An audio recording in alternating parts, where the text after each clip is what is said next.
कंगना रनौत जी। धन्यवाद अध्यक्ष महोदय जी।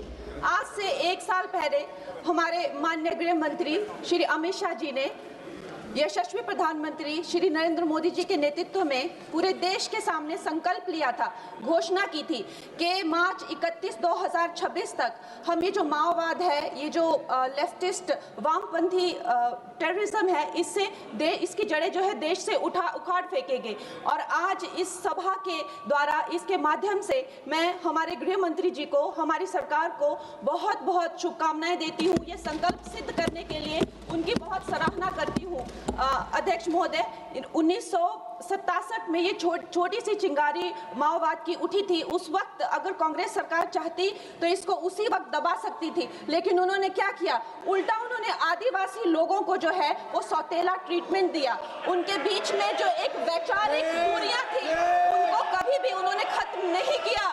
और जब ये माओवाद की समस्या हम उनके सामने आई तो जैसे मेरे भाई संबित पात्रा ने पूरे देश के सामने आज बताया कि सोनिया जी और राहुल गांधी जी की वामपंथी सरकार प्लस उनके वामपंथी सलाहकार प्लस उनके जो वामपंथी मित्र और ये वामपंथी टेररिस्ट और इनको जो भी जितने भी फंडिंग होती थी, जो भी इनके हथियार होते थे, गोला बारूद होते थे, वो उन लोगों से आते थे जिनके साथ ये कांग्रेस की सरकार उठती बैठती थी। तो हम लोग क्या अपेक्षा कर सकते हैं?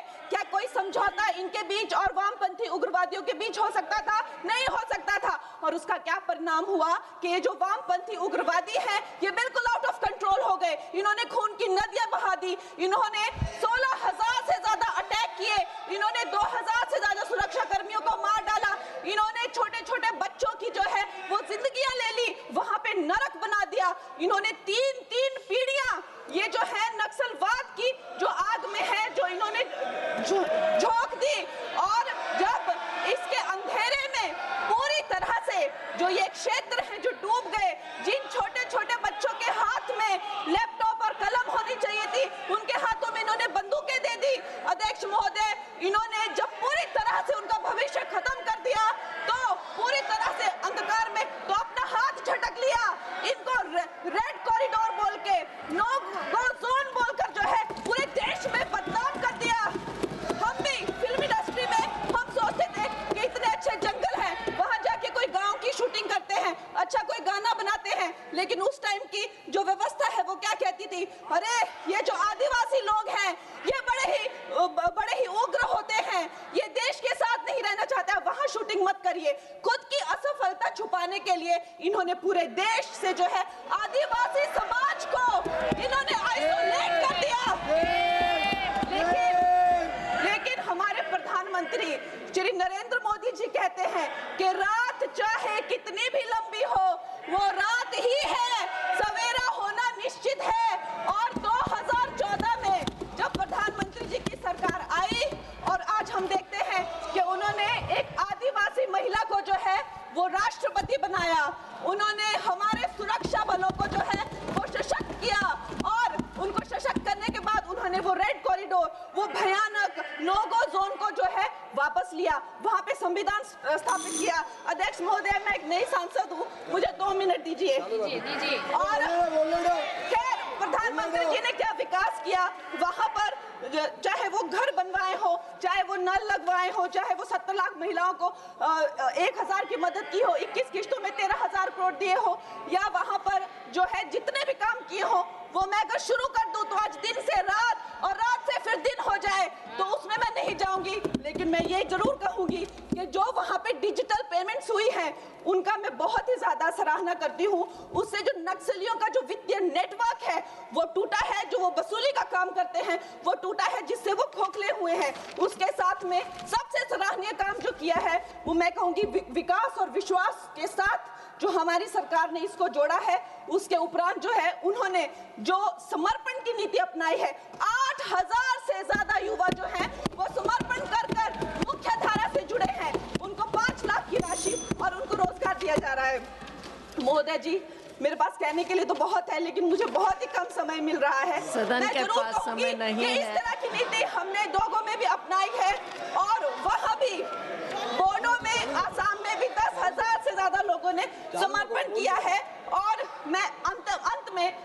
महोदय जी, मैं यही कहना चाहूंगी कि गृह मंत्री जी ने और प्रधानमंत्री जी ने पूरे देश में यह संदेश दिया है कि ये देश बंदूक की नोक से नहीं चलेगा, ये देश संविधान से चलेगा, ये देश जनता के विश्वास से चलेगा। फिर से मैं अपनी सरकार को बहुत बहुत बधाई देती हूँ। धन्यवाद। श्री हनुमान बेनीवाल। अध्यक्ष महोदय, धन्यवाद, आपने मुझे बोलने का मौका दिया। आपकी तारीफ कर रहे थे। हाँ, ठीक है, उसका जवाब देंगे। ठीक है। तारीफ करते करते ये भी कह दिया कि मैं इनकी बातों पर हंस रही थी, तो मैं कहना चाहती थी, स्पष्ट करना चाहती थी कि मैं क्यों हंस रही थी। सर, आज मुझे हंसी इसलिए आई क्योंकि जिनकी आलोचना ये दिन रात करते हैं नेहरू जी की, आज उन्होंने नेहरू जी का कोट अपने पक्ष में कोट दे दिया। आज नेहरू जी का अचानक आदर करने लग गए, अचानक ये कह दिया कि सबसे बड़े लोकतंत्र को सबसे मजबूत करने वाले नेहरू जी ही हैं जिन्होंने ऐसा भाषण दिया था सदन में। सर, आज हंसी मुझे इसलिए आई क्योंकि एक ही व्यक्ति है इस देश में जो इन 12 सालों में इनके सामने झुका नहीं है। वो नेता प्रतिपक्ष, और वो नेता प्रतिपक्ष क्योंकि इस सदन में खड़े होके सच बोल देते हैं, बेझिझक बोल देते हैं। धन्यवाद मैडम, धन्यवाद। आप अपनी बात रखिए। इनसे सर, नहीं सर तारीफ की। I gave her the opportunity. I gave her the opportunity. Yes. वो सच्चाई जो है, जो वो बोलते हैं, इनसे पचती ही नहीं है, इन्हें पचती नहीं है। धन्यवाद मैडम। माननीय श्री राजीव राय, धन्यवाद।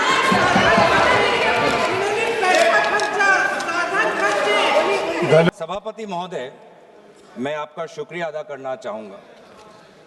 आज की इस चर्चा में जब मैं भाग लेने जा रहा था तो मेरी शुरुआत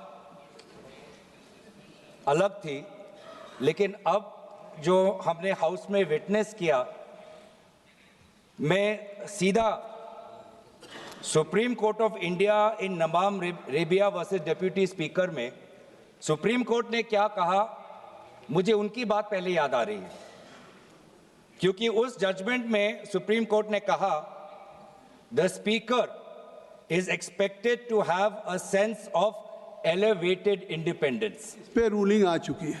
सर, मैं तो भाषण दे रहा हूँ, मैं तो चर्चा दे रहा हूँ सर, मैं तो चर्चा में भाग ले रहा हूँ, मैं बोल रहा हूँ कि मेरी चर्चा की शुरुआत अलग थी। अभी हाउस में जो मैंने विटनेस किया वो मेरा ध्यान सुप्रीम कोर्ट के जजमेंट में ले गया, जो जजमेंट मैं आपके सामने पढ़ रहा हूं। The speaker is expected to have a sense of elevated independence